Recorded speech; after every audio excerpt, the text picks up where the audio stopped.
we talk a lot about the different generations, and we're very concerned about Gen Z. I think that's something that we all need to say. And anybody, a lot of you have not, this is the first time you're joining, but one of the things that I've been trying to show is that, yes, we have a major problem with Gen Z, but actually we have a lot less of a problem with the older age groups. And they're the ones who are actually helping us and helping Biden and helping Sunak in the UK and Schultz in Germany and so on to continue supporting Israel.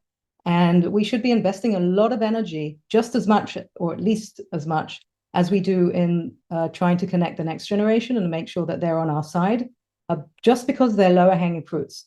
But in order to create a better understanding of the topic, I want to provide you with an understanding of what I say when I mean Gen Z.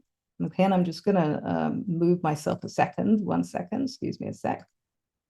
I'm down here. Hello. So what I'm showing you here is basically is it flipped? Can you see this properly? It's good. Okay. So what I'm showing you here is basically the age group. So we talk about boomers and we talk about Gen Z and we talk about millennials, but it's kind of very fluid.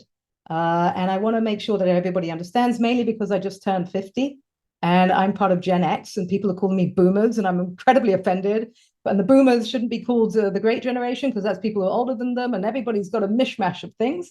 So I just want to make sure that we all understand where we're at. So boomers right now are people who were born in the 40s and 50s, anybody above the age of 70, pretty much. The numbers are not exact, okay? It doesn't really matter, but this is basically the breakdown. So boomers are above the age of 70. Every generation is defined by a major event that happened by the time when they were 6 years old, okay? Nobody remembers anything before they're 6 years old. The big thing that happened after you were 6 years old, that defined a lot of your life going ahead.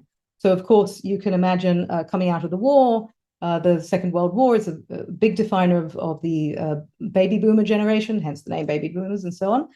Gen X is the generation that came after that. That's my generation, approximately between the ages of 44, 45, and 70. Okay. Falling of the Berlin Wall, all these different things that happen, AIDS, think about all these different things that happened during that time.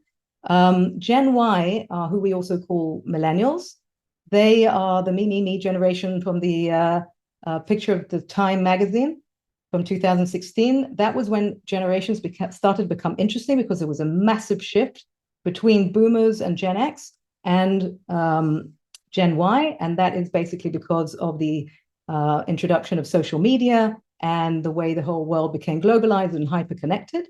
So they are in their late 20s, early 40s, okay? That is millennials, okay? Gen Zers are between around the age, by the way, millennials is 9/11, was a major event in their lives. The 2008 mortgage crisis, major event in their lives, defined how they view the world, so on.